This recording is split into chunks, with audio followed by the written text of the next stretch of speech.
Good evening, and thank you for joining us. Tonight, we're turning our attention to a critical development in the ongoing conflict in Eastern Europe.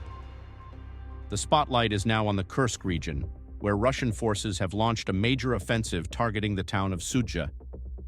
This is a story that could reshape the dynamics of the war, and it's one you need to hear about. Let's dive into what's happening on the ground. Russian troops are advancing steadily, and they're not just making small gains. They're capturing key settlements and putting immense pressure on Ukrainian defenses. According to the American Institute for the Study of War, geolocation footage confirms that Russian forces are pushing south of Sudzha. This isn't just a random attack. It's a calculated strategic move to reclaim a town that holds immense importance near the Ukrainian border. Now here's where it gets even more concerning. In just the past few days, Russian forces have seized multiple settlements around Sudzha. We're talking about places like Bondareva to the east, Zosovka and Manova to the southeast, and they're not stopping there. Reports suggest they're advancing towards central Zazulka and other critical areas. This is a full-scale offensive, and it's tightening the noose around Ukrainian forces in the region. But why Sudzha? Why now? Well, this isn't just about territory. It's about strategy. Russian military units, including the 22nd Motorized Rifle Division and the 5th Naval Infantry Brigade, are leading the charge. These are experienced, well-equipped units, and they've reportedly forced Ukrainian troops to retreat.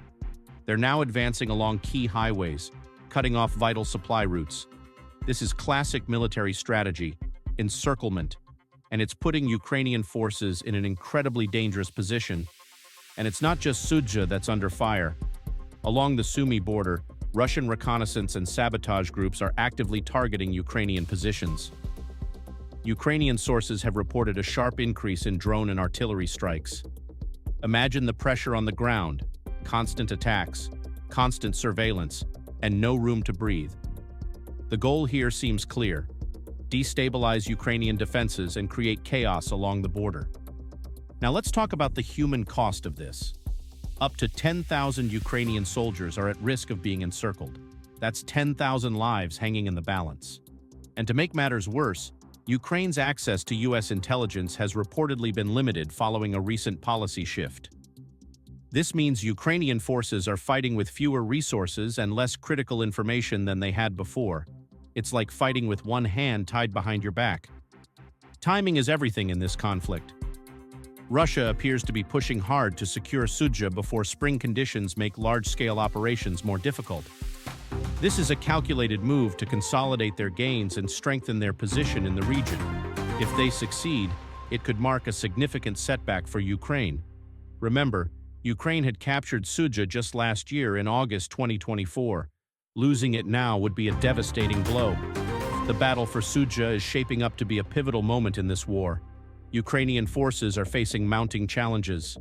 Their supply routes are under constant threat, and Russian troops are pressing in from multiple directions. The next few days will be critical. Will Ukraine hold its ground, or will this offensive mark a turning point in the conflict? This is more than just a story about military strategy. It's a story about resilience, about the human spirit, and about the stakes of war.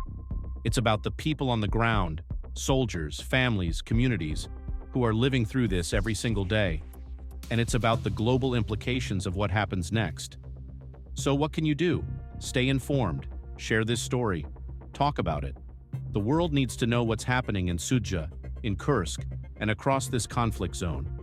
These are not just headlines. These are lives, these are futures, and this is history in the making. Thank you for watching, and please don't let this story fade into the background. Together we can keep the spotlight on the people and places that need it most.